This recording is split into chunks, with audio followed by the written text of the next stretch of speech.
BlackBerry are a household name when it comes to smartphones, but a name that many have fallen out of love with over the last few years. A few questionable commercial decisions let the competition convert users. However, the Canadian firm are at the start of a new and more focused era, and they return with the BlackBerry Passport and aim to win back the hearts of many.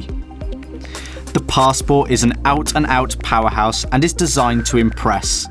There has always been a lot of talk about BlackBerry and how they compare to the Apple and Samsung devices, but the Passport is proof that they are not as behind as some may think. The Passport stands out, not just because of its name, but the design. The relevance to the Passport name is that the device is the width and height of a paper passport. Now, I have quite small hands and two-handed use is a must, but those with bigger hands may find it usable in one. But for comfort and practicality, you will need to use two hands too. It just feels too precarious in one. Big and beautiful, I believe, is an appropriate phrase here. Like a paper passport, the device fits in most pockets. The problem is, it is ever so noticeable. Of course, it is virtually square too, which is odd, but weirdly appealing. Lay it on a desktop and the Passport looks a classy slab of technical engineering. The deep blacks with the silver accents scream "Muse me." Face on, of course, you have the 4.5-inch display, under which is a 3-row backlit QWERTY keyboard. Extra characters and numbers are accessed via the touchscreen. Just to the left of the front-facing camera is an LED notification light. On the bottom of the device is a micro USB port. This port also offers video out using a slim port adapter. A nano SIM card and micro SD card slot are hidden behind a removable section on the rear cover. There is no denying the Passport feels solid in hand, but perhaps a little top heavy, and this is not all that surprising when this weighs in at 194 grams, a good 30 grams heavier than most phones. The keyboard that made BlackBerry so popular has been reinstated in an odd fashion on the Passport. 3 rows stretch across the device for bigger keys. This is great for an easier and more tactile typing experience, only if it gave you such. The size hampers the experience. Numerics and popular characters, amongst others, are accessed via the touchscreen. There is plenty of real estate on screen, but I cannot help but think some should have been added to the keyboard.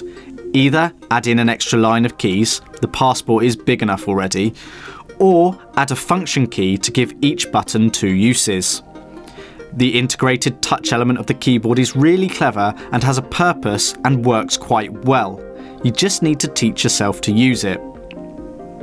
The big screen has been engineered to make things you need to do on the screen ever more possible. It has a 1:1 ratio as opposed to the 16:9 ratio found on most other smartphones. This is why the 4.5-inch display is wide and makes the whole phone a little cumbersome in hand. Load up a Word document and you get around 60 characters per line as opposed to the 40 or so on many other phones. This wider vision works well with spreadsheets and web pages too. It means less scrolling, pinching and zooming, giving you more information and detail at first glance. When you are working with longer and larger documents, there are some rather impressive software and hardware features that make the Passport stand out. These are all well and good, but play a video or want to play a game and things get a bit complicated.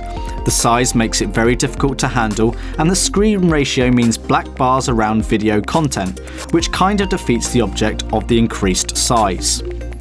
With a resolution of 1440 by 1440 and 453 pixels per inch, the screen is bright and rich in colour and depth. It has what it takes to compete with the best. It boasts good viewing angles and does well in direct sunlight too, in my mind. The Passport does too have Corning Gorilla Glass to make it resistant to scratching. The Passport runs BlackBerry 10.3 OS, which has received many improvements. There are many strengths to the OS, and this is one of the compelling reasons businesses and large corporations like it. The way it handles email, the way it can be managed, and the enterprise security it offers is superb. The OS is functional, it can do all you want and need of it. Just lots of it is not particularly logical. There are lots of gestures you need to learn for the screen and the keyboard. There are helpful tutorials available to help. The home screen and apps tray have been improved with icons to show where you are and quick access icons for the camera and phone. You can reorganize the app layout, add folders and change the wallpaper too. There is a quick settings shade. Pull down from the top of the screen and get quick access to key settings, which you can change with less clicks. Hit the main settings icon and be taken into the full settings menu. Here is where it gets a little complicated. Not all that much is logical. For instance, finding out about battery usage, settings, app manager, device monitor, battery. The Open Apps screen is useful, as the tiles are updating and can be moved about, but they just feel a bit odd. You can reorganize them, but the whole process is a bit slow and you cannot resize these tiles unless you close other apps down. Up to 8 of the most recent apps will show here. Lift to wake up, flip to mute and save power are all nice touches, and take this very professional feeling device and make it a bit more practical for the everyday. I might be being a little harsh on the OS, but it lacks the fluidity of Android or iOS, even after a couple of weeks with it. BlackBerry Hub keeps all your messages in one place, and I think with a bit of learning can be very powerful, but it does feel overly complicated at times with more clicks and buttons than are perhaps necessary. Siri, Google Voice and Cortana are competitors' equivalents to the new BlackBerry Assistant on the Passport. A long press on the right mounted button launches the listening element. Know what you're saying and the whole concept works. It is just slower and not as capable as the alternatives. Nice touches include getting it to read messages to you or creating a note such as "buy milk," which is handy when driving. On a positive, it does handle documents and work-related content well, and the keyboard comes into its own when replying to lengthy messages or writing that document, and of course the touchscreen aids in the versatility. Want to add your favourite apps? Here lies a potential problem. BlackBerry World remains the key place to access apps designed for the device. There is a broad selection, but some of the more popular titles like Instagram are missing. To combat this, BlackBerry have teamed up with Amazon. Pre-installed is Amazon's App Store that has a database of Android apps that can run on the Passport. This essentially means more apps for you and I. The problem is that some of these apps are still missing. Instagram again. I was unable to download apps I use on a regular basis. An immensely powerful feature, again aimed more at the business user, is BlackBerry Blend. Essentially speaking, after an initial pairing process, you can remotely access and use the features of the Passport on another PC via a USB cable connection or Wi-Fi. It offers access to things like email, SMS, BBM, contacts, calendar, and file manager. What is important to note here is that all content remains on the Passport. All the processing is done by the Passport and no trace is on the PC other than the Blend application. If you had a particularly long email to write or wanted to organise things in your calendar, but you wanted to do it from the comfort of a desk and a big screen, you can do so. Providing the Passport was charged and connected to Wi-Fi, you could access content on it from home, even if you had left it at work. This feature is not for everyone, but handy for some. Therefore, all told, the Passport is capable, the software has most of what you need, you just need to become familiar and prepared to learn.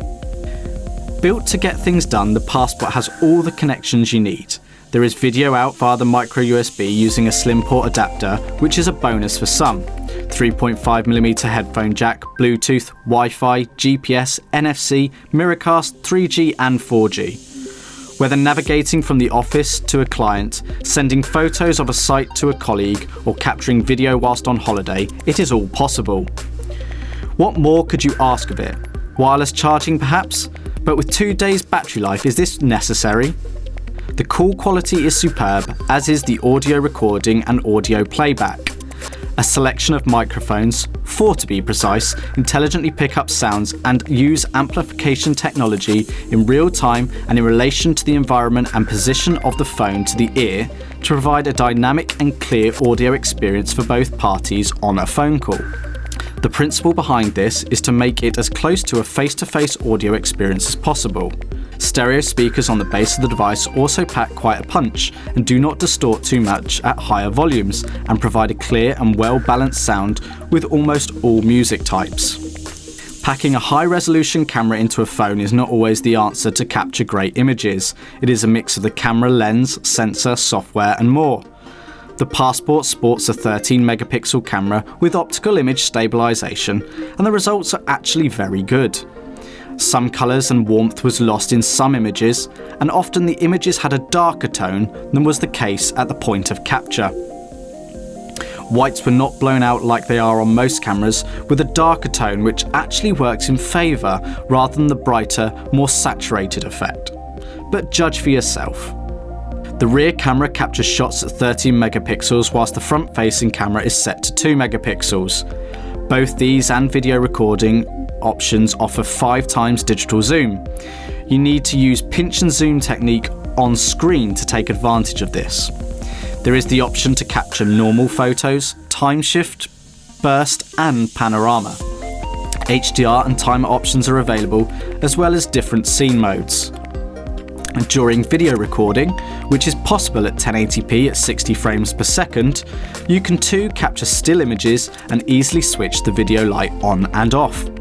The camera is not the most expansive in terms of options, but I do believe there is a really good balance of functionality and practicality. Editing is also possible with Instagram-like filters and tools available to tweak the images you capture. 3,450 mAh of battery power is built into the Passport. The Note 4 from Samsung has 3,220 and Sony's Z3 3,100 mAh. This extra battery explains the additional weight and bulk of the Passport, but for those who are always on the go and attached to a mobile, then you can rely on the Passport. The Passport will last well beyond a day. You will most likely get 2 full days out of it. In fact, I was able to get more than this with lighter use. There are not the same power-saving options like there are on many Android devices, but careful management of connections and power-draining apps will allow you to conserve the battery.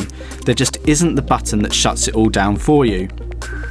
At the time of recording, the Passport will cost $485 including taxes when purchased from Clove.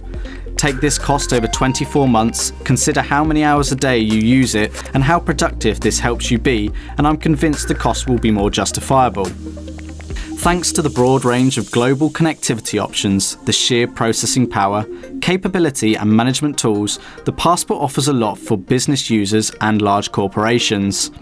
Personal preference will always play a part in whether the OS is for you, whether you have all the apps and whether the Passport has the interface you can work with. In parts it's massively clever, in others it's complicated and almost daunting. Spend a little time with it, learn the pros and cons, and there is every chance you will change the way you see the device. The Passport is for those who just want to get stuff done. Whilst we all wish to do this at times, many of us like to play games and embrace videos.